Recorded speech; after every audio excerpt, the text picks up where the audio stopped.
Oke, halo teman-teman. Selamat datang di ASDF. Kali ini kita akan mencoba untuk membuat user account baru untuk mengakses konsol Heimdall Security. Oke, kita langsung aja. Ini di sini kita sudah masuk ke konsolnya Heimdall. Nah, sekarang kita masuk ke menu account. Kemudian teman-teman bisa lihat di sini sudah ada tiga user account yang bisa mengakses ke konsol Heimdall.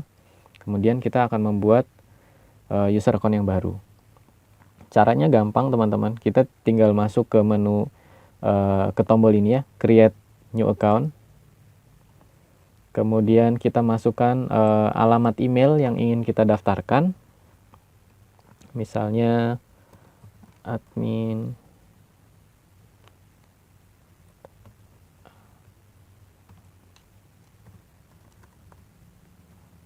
Oke, ini pastikan emailnya yang aktif ya, karena nanti untuk aktivasi account ini akan dikirimkan ke email tersebut. Oke.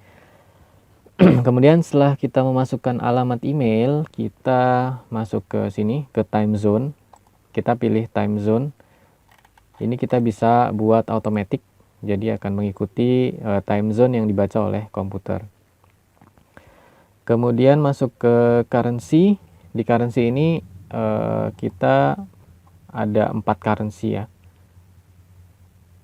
Oke, untuk rupiah masih belum ada teman-teman. Jadi kita biasanya menggunakan US dollar karena ini biasanya digunakan untuk mata uang global ya. Oke, kita masukkan namanya, misalnya ASDF. Oke, untuk nomor telepon ini opsional, bisa kita masukkan, bisa tidak. Oke, kemudian selanjutnya di sini untuk report. Jadi fungsi dari report ini adalah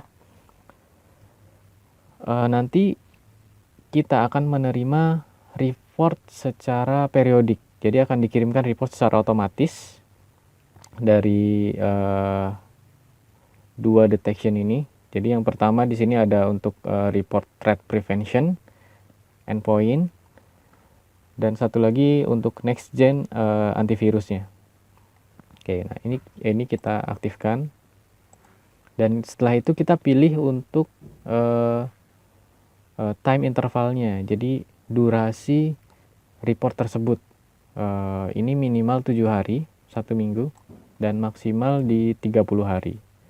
Nah, jadi kalau kita pilih yang 30 hari, secara otomatis Heimdall akan mengirimkan report terkait threat prevention endpoint ke email user tersebut.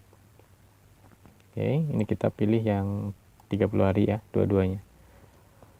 Oke, kemudian selain report, ini juga ada untuk alert. Jadi setiap kali ada kejadian di terhadap endpoint, itu akan mengirimkan alert ke email kita. Nah, jenis alertnya ini ada 4. Ini untuk alert privilege access management, kemudian Microsoft updates, kemudian next gen antivirus, dan vector end detection. Oke, jadi jika kita aktifkan untuk semua alert ini, jadi semua hal misalnya untuk di privilege access management.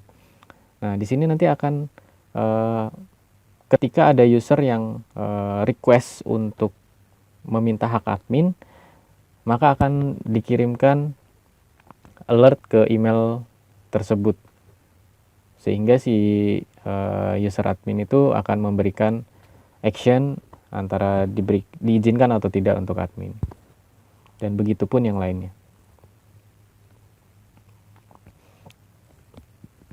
Oke, setelah alert kita masuk ke sini untuk roles. Di sini roles ada roles visitor. Untuk visitor ini kita bisa atur dengan display mode. Jika kita memilih visitor, kita bisa atur menggunakan display mode. Jadi kalau untuk display mode ini, user account yang masuk ke konsol, mereka hanya bisa memonitoring aja. Jadi hanya display. Mereka tidak bisa membuat user account baru ataupun merubah settingan. Nah, jika kita tidak pilih roles visitor, dia akan menjadi user admin ya untuk masuk ke konsol Hemdal. Kemudian kita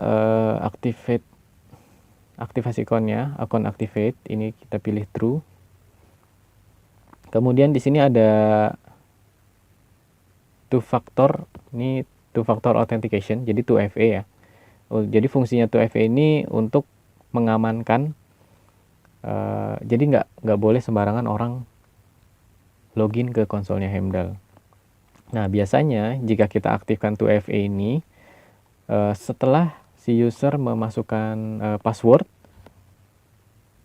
maka setelahnya user harus memasukkan nomor token ya biasanya.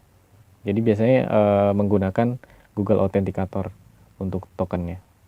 Oke, untuk sementara ini kita tidak perlu aktifkan.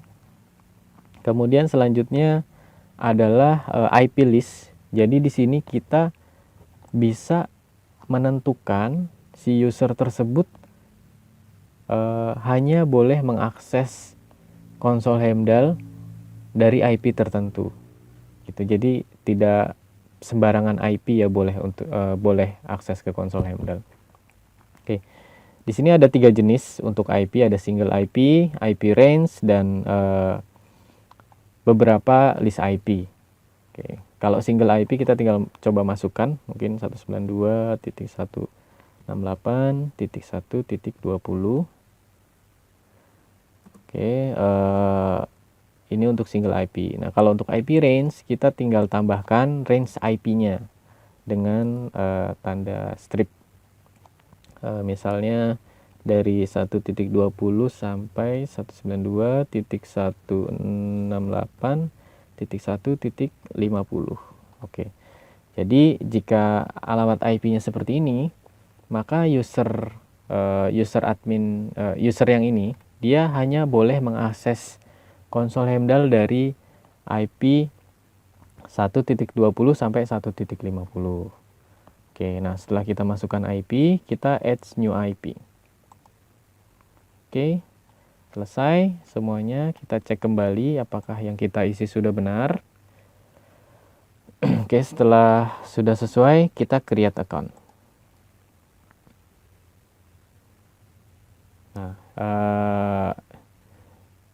Nah, ini tanya ya, dia do you also want to send the Hemdal setup emails? Ya, biasanya kita yes.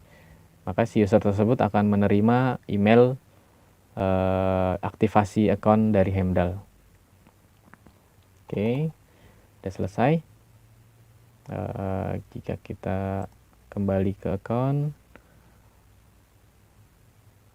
nah ini kita bisa lihat di sini ada account yang tadi kita buat ya.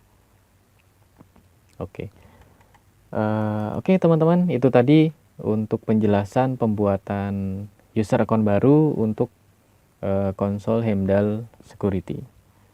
Oke, terima kasih.